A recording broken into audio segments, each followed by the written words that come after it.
সম্মানিত সুপ্রিয় দর্শক শ্রোতা, দেশ এবং দেশের বাইরে থেকে আপনারা যারা সংযুক্ত আছেন, আমাদের ভিডিও দেখতেছেন এবং শুনতেছেন, সবাইকে আন্তরিক প্রীতি ও শুভেচ্ছা জানিয়ে শুরু করছি আজকের প্রতিবেদনে অংশ নেওয়া এই মিষ্টি আপুটির জীবনের গল্প কথাগুলো তুলে ধরবো। প্রতিবেদনে কেন এসেছে বিস্তারিত আলোচনা থাকছে।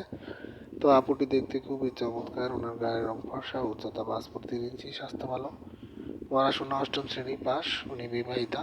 ওনার ডিভোর্স হয়ে গেছে হাজব্যান্ডের সাথে, বর্তমানে বাবার বাড়িতে থাকে। ওনার পরিবারে বাবা নেই, ওনার বড় ভাই আছে আর মা আছে।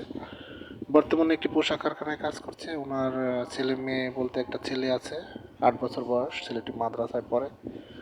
তো বেশি দিন সংসার করতে পারেনি স্বামীর সাথে, প্রায় 8 9 10 বছরের মতো সংসার করেছিল। তারপরে আপনার হচ্ছে পারিবারিক কলহের জোর ধরে হাজব্যান্ডের সাথে ওনার ডিভোর্স হয়ে যায়।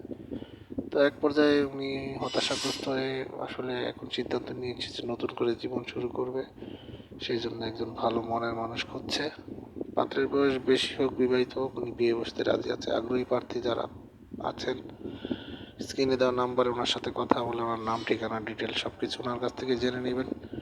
আর আমাদের চ্যানেলের ভিডিও যারা নিয়মিত দেখছেন, ভিডিও ভালো লাগলে না টেনে পুরো ভিডিও দেখে একটি লাইক, কমেন্ট, শেয়ার করবেন, চ্যানেলটিকে সাবস্ক্রাইব করে রাখবেন, পাশে থাকবেন সেই প্রত্যাশা নিয়ে আজকের মতো এখানে বিদায় নিচ্ছি। ভালো থাকুন, সুস্থ থাকুন, স্বপ্নের ছোঁয়া চ্যানেলের সাথে থাকুন। আসসালামু আলাইকুম।